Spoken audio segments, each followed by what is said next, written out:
The Space Gate to Dark World is charged up and now open. Welcome back, X, YouTube, Twitch. It's your boy KDZ bringing you guys another market watch. And again, guys, the reason why I do these videos is to have a huge passion for trading card games. I love talking about trading card games. I want to continue to build a community.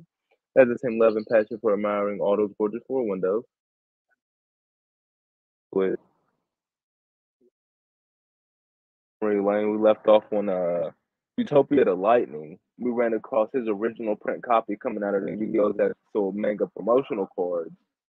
They came out with a manga as a promotional, as a promo, the original print. It wasn't a Shonen Jump. It was a Yu-Gi-Oh! Zexal. And of course, guys, like always, we're doing these market watches outside alive with the live shooting alive with you guys. So, you're going to hear the birds and the bees, the wind blowing, and your occasional airplane flying by. On Monday, December 25th, 2023, 4:16 Central 16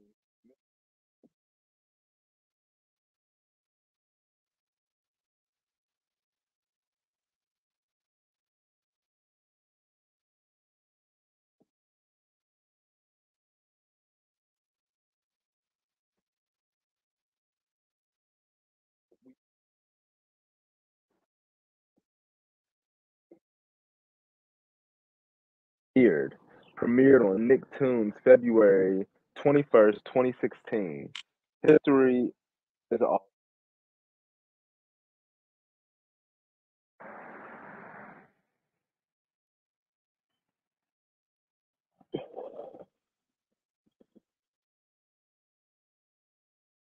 a bond between us. This was Utopia. We got it on the 1st of March, and then release for Premium Gold, Infinite Gold, 2016. Wow, I just missed Premium. I was a year late on Premium Gold, Infinite Gold. What I consider S tier Gold Rare technology, Gold Rare done right. The Gold Secret Rares in Infinite Gold and Return of the Bling. They rival that of our current Secret Rare technology that we're using in our core sets like Battles of Legend. In my opinion, like I said, those Secret Rares, those Gold Secrets were ahead of the time.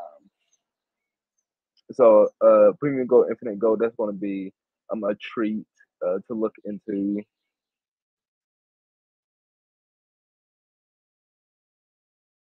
So Premium Gold, Infinite Gold, and Premium Gold, Infinite Gold is the second one. I'm pretty sure that's the one with the Cosmos in it.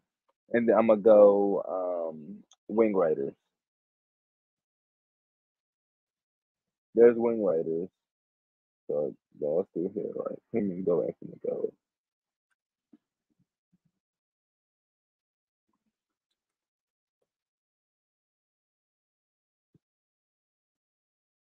Premium Gold, Infinite Gold. Let's reverse engineer this, go back into Infinite Gold. Even the booster boxes are kind of nice. Like I said, Gold Secret are done nice. You got number 38, Hope Harbinger, Dragon Titanic Galaxy. This was the original print for this for a very long time. I want to say at one point this was like well cheaper than what it is now. What is going on with Hope Harbinger? It's a $10 card again. What? With 21 listings on the market. Okay, last January it was $10. In August it was 5. This January again is back up to 10. Okay. All versions. Ultra rares are the Ghost in the Past, the second haunting, 53 listings as well as 264. And then supers are the Cybernetic Horizon Special Edition. 59 listings as well as 250 marketplace 286, a $3 card. I mean, see, of course, the older the rare, the minter, the better. But I feel like the community agrees that that gold secret rare is done right. I mean, yes, the super and the ultra were much easier to get, and they were probably in sets that were much more widely open. However, the community agrees that the $10 copy for this, match ready for this, is the gold secret rare.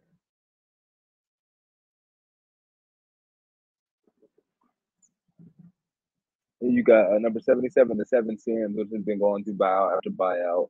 Number 35, Ravenous Tarantula. Number 84, Pain Gainer. Maxi is actually up in here. Lightning Jador. Remember we were going over this lure window of the original print Ultimate Rare?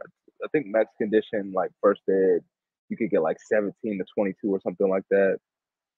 Sword of Charge Warrior and Beatrice, these were the original prints for the longest.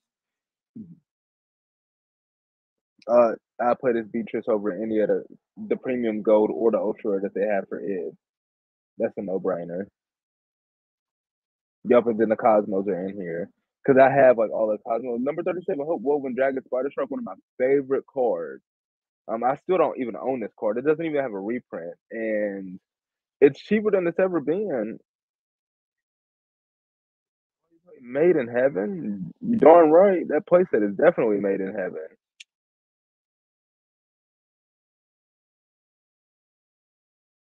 I hope Woven Dragon Spider Shark.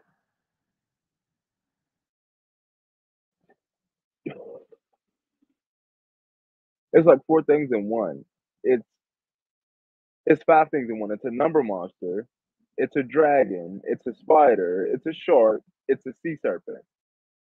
Nani?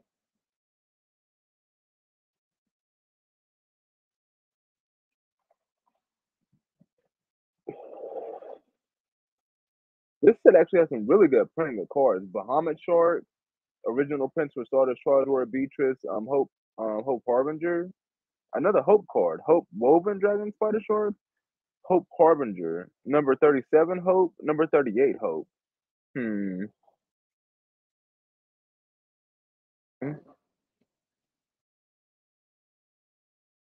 Now, Ghost Ogre came as a reprint in here. Giant Hand. This was the first reprint from it being a prize card. Ultimate Balkan is used in like that FTK. It still doesn't have a reprint. This secret is cheaper than ever. I could have sworn that had spiked up recently. Cosmo Dark Destroyer. That definitely granted some nice me to pull off for that.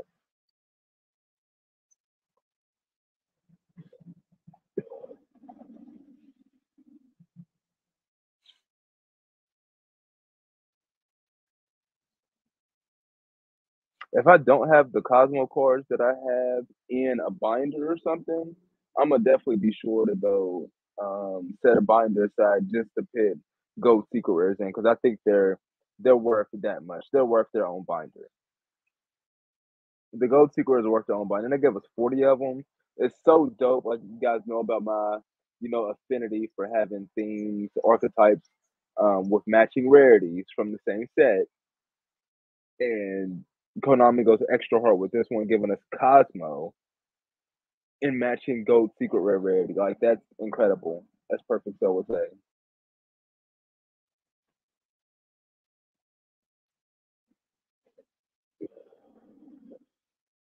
Interestingly enough, number monsters are holding the top slots in these sets. Exceed monsters.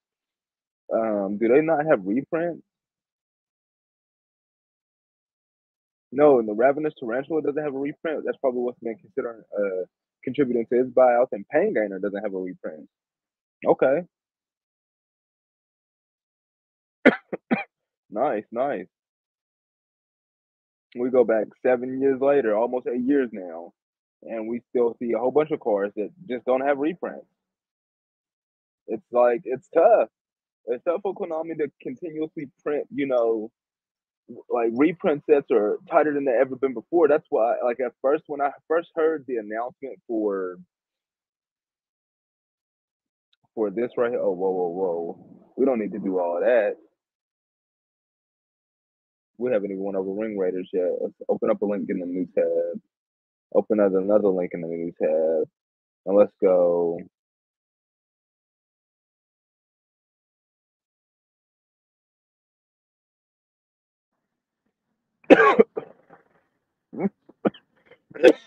Legendary.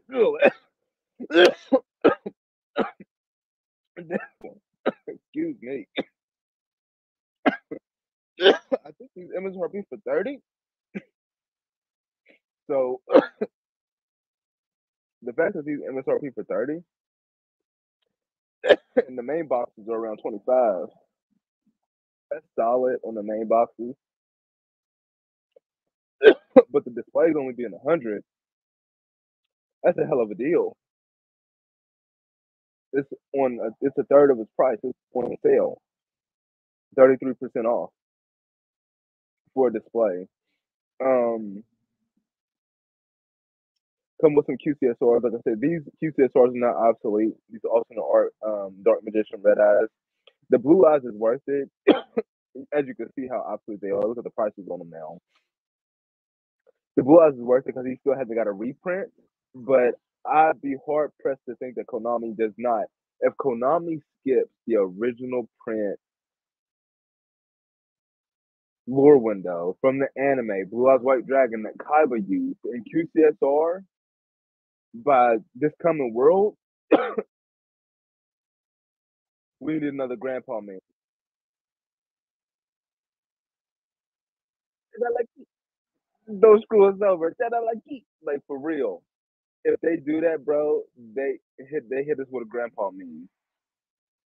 Because there's no way in hell you turn around and you give Dark Magician and Red Eyes not only this year, not only do you give them Speed Duel Secret Rare reprint when you in Streets of Battle City and you leave the Blue Eyes original artwork out of that after you pitch them in the first Battle City, but you put Dark Magician and Red Eyes in the 25th anniversary 10 of Dueling Heroes in their original artworks in QCSR.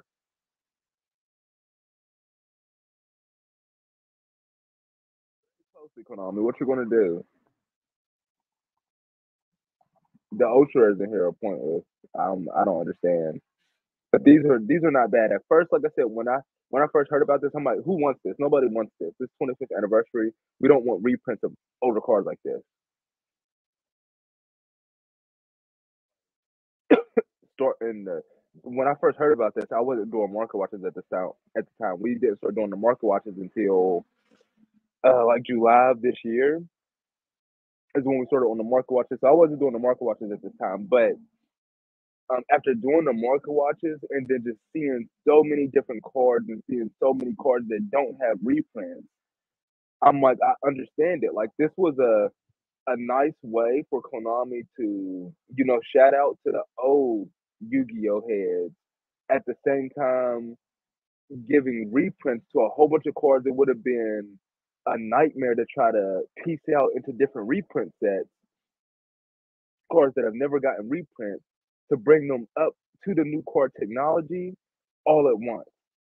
And not only do they do these, but then they gave us the booster boxes, which they're nice. Like I said, I'm still interested in. I mean, you got Throw Servant, Invasion Vengeance. I thought that one was going to be. Hold on.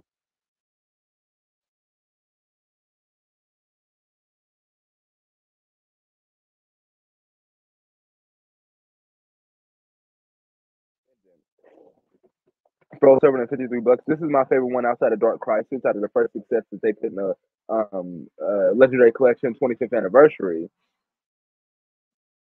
but because they reprinted booster boxes for all of them again and giving them again another influx of those reprints. But um, they didn't. They skipped Dark Crisis, which was my favorite set out of those six. This Throw Servant was my next favorite set. It's still at $53, but extremely five head play by Konami, reprinting all these old cards in the newer card technology without having to piece them out in the individual reprint slips, taking up slots. For the sake of the 25th anniversary rarity collection. I mean, the 25th anniversary. But like I said, I feel like they could continue the trend and they could double down on this and they could give us GX or they could give us 5Ds. They could do five sets from both of them or one of them and give us the same every card that was in them and give them the same rarities that they brought them in too. So put the ultimate rares in there, even though they would use today's updated ultimate rare technology, they would put those ultimate rares in there. Excuse me, and the ghost rares, and of course they'll be using the ghost rare updated technology. But again, they will be able to reprint a whole bunch of older cards that don't have reprints in the new card technology. And I feel like the community would love Konami for that. Like these are one thing, but they're giving us those sets that have extra rarities in them and keeping the extra rarities.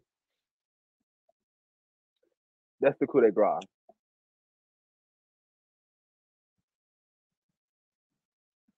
That's the coup de grace to our wallets. Like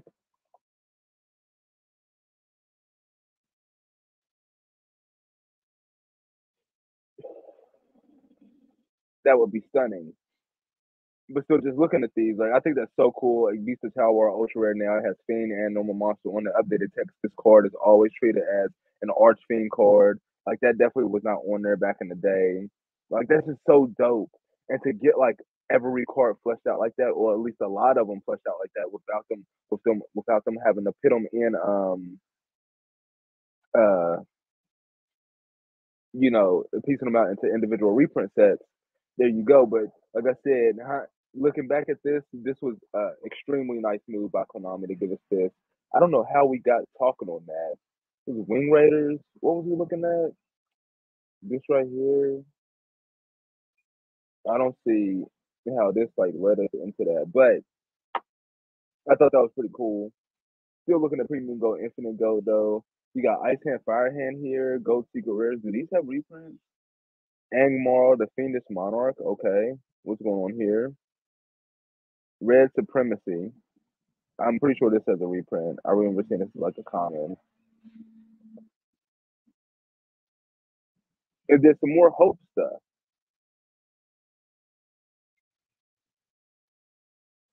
Hope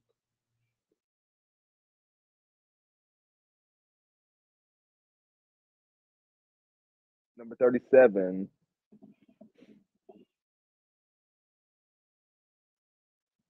Uh, Chaos Exceed Baryon Hope. I mean, with a name like that, you would think it would be a protagonist card, but because it's a Baryon, that makes me think it's definitely an antagonist card.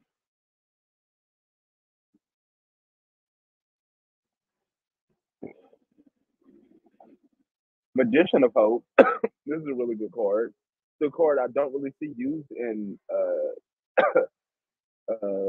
pendulum decks, but it's a really good card. I use it in Master Duel. I probably use it in real life too. I'm not sure. I do own it. I think that's the only print it has two out of Twin Chaos. Yeah, it's the original print super out of Twin Chaos. But no, there's no consistency. Worm Hope, Convoy Hope of Gusto. There's no consistency between the numbers last hope, Ray of Hope, between the word hope and any like cards in Yu-Gi-Oh. I mean, there's some like that have the name Hope in them that are attached to the Zexal era, like number 38, um, number 37, uh, this Shining Hope Road, numbers Last Hope.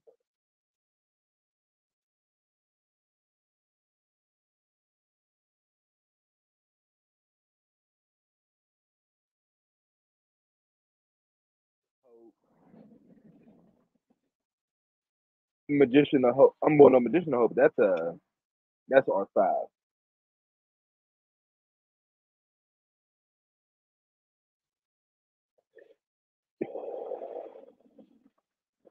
Memory of Hope, ultra rare, coming out of 2020 10 Lost Memories. Draw cards equal to the number of exceed monsters with different names you control. You can only activate one Memories of Hope per turn. I don't think there's any card that searches Hope cards in Yu-Gi-Oh.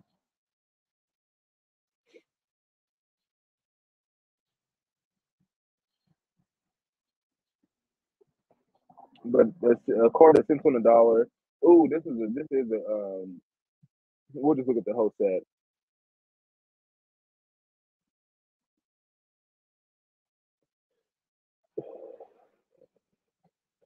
I've been meaning to come take a look at this set for the longest of times, primarily because where they at? They're not even up here. Have they Numeron Network and the rest of the cards that go along with Numeron Network? Have they really fallen that far? Numeron Network, 94 listings as low as 62 cents, market price 117. Remember how broken people were saying this is going to be for the meta?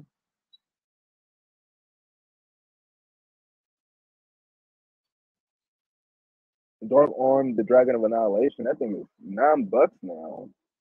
Okay, that makes me wonder about the original print. All versions. The Shonen Jump magazine promo is about $9 as well. It's falling down. It was about 12, 13. Okay. But that's interesting. Let's go back though. Let's go back. Numeron Network, yes, dirt cheap, doesn't have a reprint, even though they're probably going to get reprints in that upcoming set. However, that upcoming set is supposed to be covering like four Battles of Legend. Battles of Legend, Light's Revenge, Relentless Revenge, Heroes Revenge, and Armageddon. Okay, that's 400 cards, right? If this is supposed to be like a what do they call it? Okay, so Firehand has a reprint. Goat Secret looks nice. Then it has a couple reprints. A Secret and Battle Dragons the Legend was okay. It's interesting though because Dragons of Legend Unleashed and Dragons of Legend 2, their secret technology is A tier, but Dragons of Legend, its secret technology is C tier, unfortunately, which would make this Firehand, in my opinion, better, even though this is like original print, if I'm not mistaken. It has common. It has some nice commons. A structure that common, structure of the commons are always hella nice. The freaking commons, the card stock on Legendary Duelist Season 3, though, was impeccable. Like, the cards were so smooth on top of each other. I'm so tempted to go buy another Legendary Duelist Season 3. I'm so tempted because the card stock on these are just, it's so good. Not to mention that if I pull Magician Souls, that's half my money back. And I get dice. Dark Magician and Dark Magician Girl dice at that.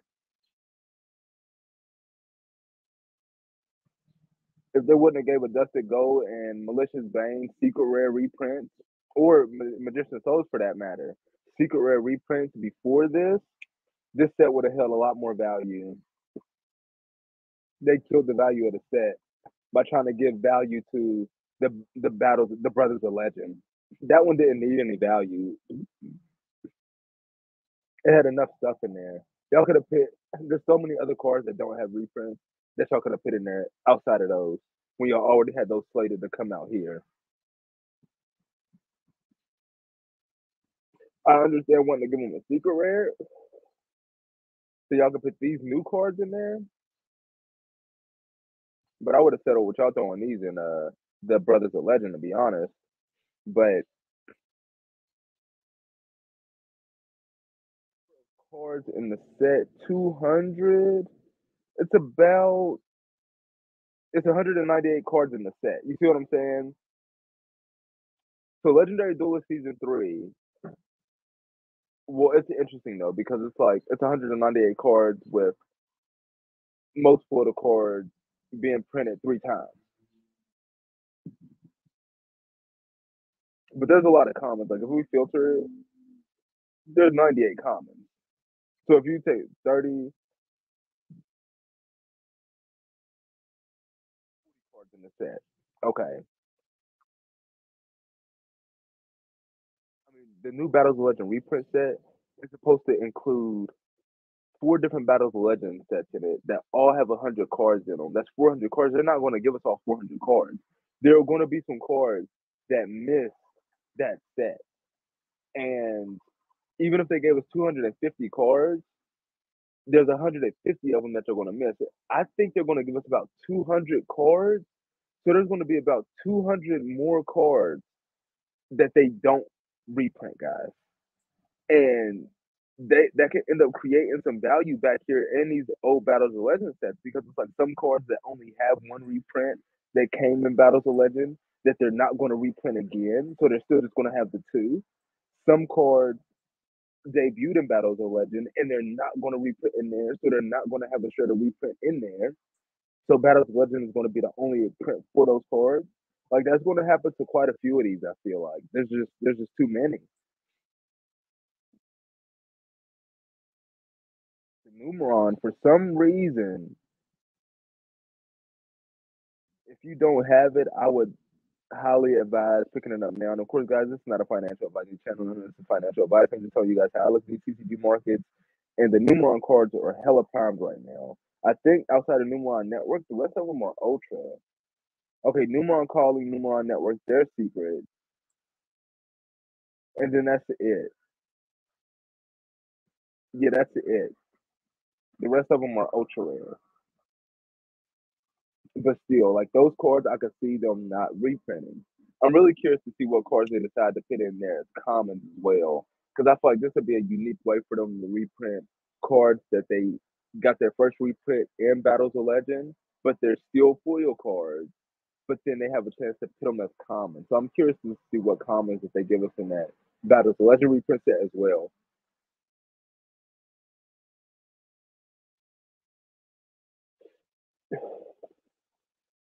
But yeah, a lot of the stuff is being fire sold. Outside of the stuff that's like been announced and like the most expensive stuff, I'd probably watch in terms of like what I'd be getting rid of from this.